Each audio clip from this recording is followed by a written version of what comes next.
Have you ever had this happen to you? Well, you've had a perfect day of embroidering and then this. You're embroidering along and you start noticing bobbin thread on the top of your fabric. Hi, I'm Sarah from sewingmastery.com, and this was a recent picture I received with questions of what was going on. In our Embroidery Essentials online course, we have tons of students using the first part of this year as the perfect time to jump in and start mastering their embroidery machine.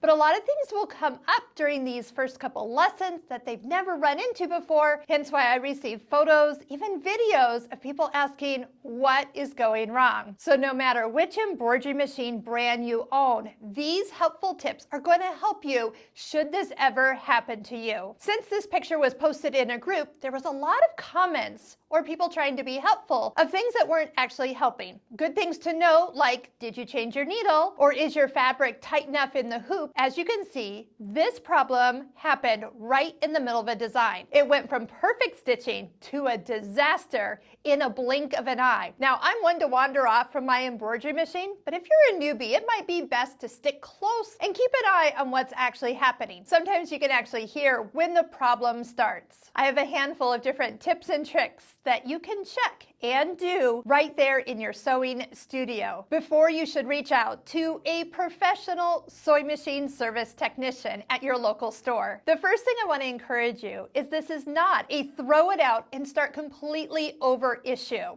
Here's what I would do. Once you get everything resituated, you'll be able to back up and restitch over that particular area where the bobbin thread is showing. If you don't point it out, no one will ever notice that in that small area, that satin stitching is twice as thick. You might not even notice it yourself when you're done of where that problem actually happened. So yes, you should have a new needle in as you get started on a new embroidery day. Also, if you haven't taken the time to clean out underneath the throat plate, go ahead and do so and make sure that there's no extra lint in the bobbin area. Some machines, like Bernina embroidery machines, require a little drop of oil each morning you sit down to sew or embroider. If you plan to embroider all day long, you might have to do this twice a day. Before I keep going on how to fix this problem, if you haven't been using your embroidery machine to the fullest, I invite you to our most popular course, the Embroidery Essentials online course. These lessons are designed to help you go from zero to hero in mastering your embroidery machine. And we have helped thousands of embroiderers around the world, just like you, to help grasp the basics of embroidery so you can tackle any embroidery project that comes to mind. Another online course that we highly recommend is a rehooping course. For the Husqvarna Viking, that's the Design Positioning Masterclass. The FOF, it's the FOF Precise Positioning Masterclass. And for the Bernina, it's the Bernina Pinpoint Placement Masterclass.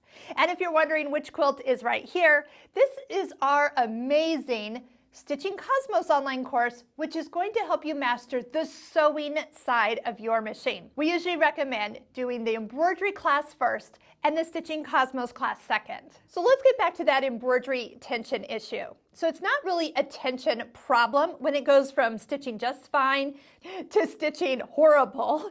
It really is something has gotten either caught or the bobbin thread has come out of the bobbin tension. With this, we usually guide our students to completely rethreading their embroidery machine.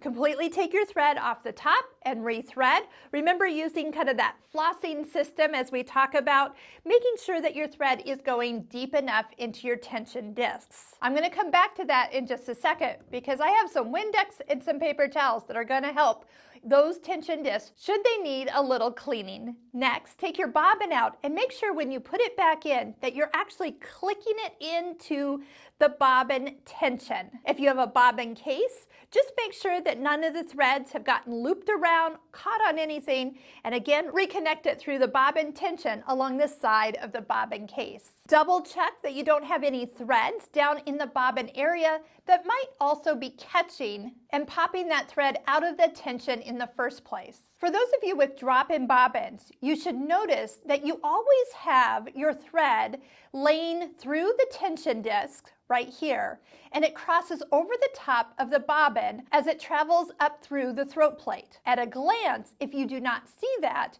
Your thread is just coming off the bobbin and straight up through the throat plate, meaning it absolutely has no tension at all, giving us the result that it is so loose that it's getting pulled to the top of the fabric by the top thread. The next thing to check, and I often find that this is an issue, when you are laying your thread down on the horizontal spool pins and then you're using a thread cap. Now there's nothing wrong with your embroidery machine and there's nothing wrong with the spool of thread, but what can happen is that the thread can get stuck between the spool and the cap, and of course then becomes tight. If you think about it, if that thread becomes tight, it's going to pull the bobbin thread up to the top of your fabric, giving us the result that you see in the picture. This is where I'm a fan of thread stands, which you can set beside your machine, or as you've noticed on some models recently, they have integrated thread stands into the machine, which I absolutely love. But if you don't have a model with this particular feature, a thread stand is going to be your next bet. Plus, you don't have to worry about that thread cap falling on the floor, and if you're like me, you've probably dropped it on the floor 5 times during your embroidery project. A thread stand will eliminate a spool cap altogether. Now the next thing I'm going to talk about is a way that we can kind of clean out our tension discs. So right here, as you follow from the guide to the front of the machine, down in this area are 2 tension discs on most machines. You'll find that there's a little separator or fin positioned near the tension disc for when we use a twin needle and we're threading 2 threads through the machine. It is advised that when we are using 2 threads, we put 1 thread on the right and 1 thread on the left. Now, why are we talking about this with embroidery when we don't usually use a twin needle? Yes, that's a whole nother technique. Have you ever thought of embroidering with a twin needle? It's possible, and it makes for really cool quilting designs or single line designs. Not so much filled in embroidery designs, but next time you have a fun outline, you should challenge yourself to see what happens by putting a twin needle on your machine while you embroider. I know I get sidetracked sometimes by cool techniques like this, but the reason I bring it up is because when you naturally thread your embroidery machine, you will find if you watch that thread and the way you thread it will either land on the left side or the right side all the time. Okay, just depends on how you approach that guide. Next time you thread your machine, see which side you naturally find the thread coming down beside that separator. Are you more on the right or are you more on the left? Okay, so let's say you're more on the right side. That means that most of the time when you've been sewing, that thread is in that right tension disc. So it's probably got some extra lint in it. I've often helped students in the middle of a class where we don't have time to stop and call a technician over, is I've had them thread on the opposite side of what they naturally thread on, because that tension disc is clean, and often that solves the problem. So for any reason that you have something in there that most of the time you and I can't see, all you need to do is take a paper towel with a little Windex. And yes, we use Windex on a lot of things when we clean machines. It works great. And if you happen to have a wonderful pair of tweezers, I'm going to link to my favorite ones down in the description. These are actually more like tweezers you would use to pick up gems or jewelry because the points are so sharp. Is what you can do is go ahead and take this part with your tweezers and kind of guide it down with a little Windex on it. Guide it down through. Go ahead and clean both tension discs, and you can kind of work it back and forth as you get, and you might find some extra dark stuff, but it'll clean it out.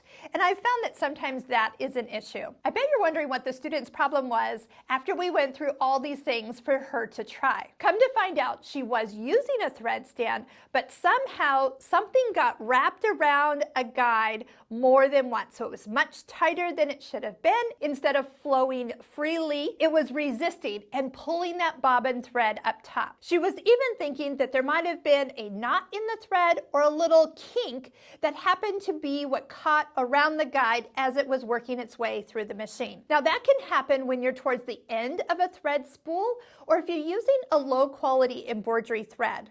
Sometimes thread is a little kinkier than it should be because it was stretched when it was wound on the spool. And yes, some embroidery thread is stretchy and causes problems like this. So working with quality embroidery thread is truly key to embroidery success. I rarely run into problems because I use quality thread. My machines are kept in top running condition. I always put a new needle in when I get started, so that way I can wander off and sometimes work on another project while my machine is embroidering. If you want to get to the same confidence level that I'm at, I encourage you to watch all of our free video tutorials that we have on your machine. Take the Embroidery Essentials class, take a rehooping class. We have other embroidery classes for you as well.